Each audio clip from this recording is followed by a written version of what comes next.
জালিয়াতি করে অন্যের শিক্ষাগত সনদপত্র ও জাতীয় পরিচয়পত্র ব্যবহার করে প্রায় ৩০ বছর ধরে ব্যাটালিয়ন আনসার পদে চাকরি করে আসছিলেন আব্দুর রাজ্জাক। অন্যের শিক্ষা সনদ এবং এনআইডি কার্ড বা জাতীয় পরিচয়পত্র ব্যবহার করে দীর্ঘ ৩০ বছর যাবৎ চাকরি করে আসছেন ব্যাটালিয়ন আনসারে আব্দুর রাজ্জাক নামে একজন ব্যক্তি। অবশেষে মামলা দায়েরের পর দুদকের হাতে গ্রেপ্তার। বন্ধুরা, কথা বাড়াবো না, সরাসরি চলে যাব ভিডিওতে। সেখান থেকে আপনারা বিস্তারিত জানতে পারবেন। ভিডিও শেষে আপনাদের সাথে দেখা হচ্ছে।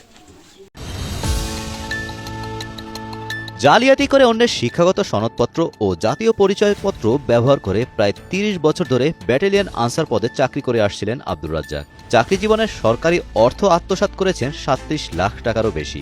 তবে অবশেষে আর শেষ রক্ষা হলো না, ধরা পড়ে গেছে তার জালিয়াতি। মামলা দায়েরের পর তাকে গ্রেফতার করেছে দুর্নীতি দমন কমিশন দুদক।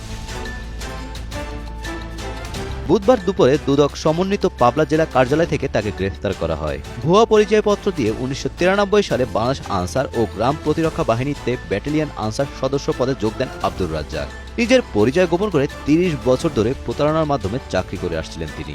১৯৯৩ সালে জনাব মোহাম্মদ আব্দুল মাজেদ মিয়ার নাম ধারণ করে তার ঠিকানা, শিক্ষাগত যোগ্যতার সনদপত্র, জাতীয় পরিচয়পত্র সমস্ত কিছু জালিয়াতি করে ১৯৯৩ সালে আনসার ব্যাটালিয়নে চাকরি গ্রহণ করেন। পরবর্তীতে আনসার ব্যাটালিয়ন বিষয়টি তদন্ত করে বিষয়টি প্রমাণিত হয়, দুর্নীতি দমন কমিশন তার বিরুদ্ধে আইনগত ব্যবস্থা গ্রহণের জন্য আমাদের এই কার্যালয়ে প্রেরণ করেন। চাকরির বেতন ভাতা বাবদ মোট ৩৭ লাখ টাকা তুলেছিলেন রাজ্জাক। বাংলাদেশ আনসার ও গ্রাম প্রতিরক্ষা বাহিনী বিষয়টি জানায় ২০২৪ সালের ১৬ অক্টোবর তাকে বরখাস্ত করে। ২০২৫ সালের ১২ মে মামলার পর বেশ কয়েকবার তাকে হাজিরা দিতে বলা হয়। অবশেষে বুধবার তিনি দুদক পাবনা কার্যালয়ে হাজির হলে তাকে গ্রেফতার করা হয়।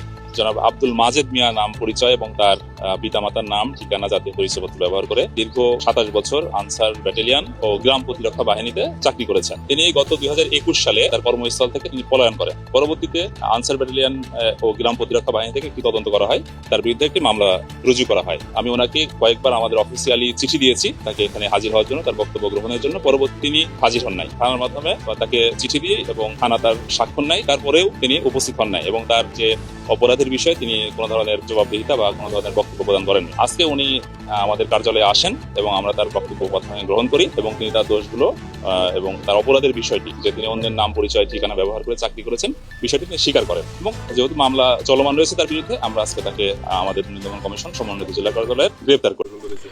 প্রিয় দর্শক, তো বিস্তারিত ভিডিওতে আপনারা দেখতে পেলেন কি ঘটনা ঘটেছিল, আসলে তিনি কি করেছিলেন, কিভাবে জালিয়াতি করেছিলেন। তো বন্ধুরা, আজকের মতো এতটুকুই। দেখা হচ্ছে নতুন কোনো ভিডিওতে। ততক্ষণ সবাই আমাদের সঙ্গে থাকবেন। আমাদের চ্যানেলে নতুন দর্শক হলে অবশ্যই সাবস্ক্রাইব করে আমাদের বন্ধু হয়ে যাবেন। ধন্যবাদ সবাইকে। আসসালামু আলাইকুম।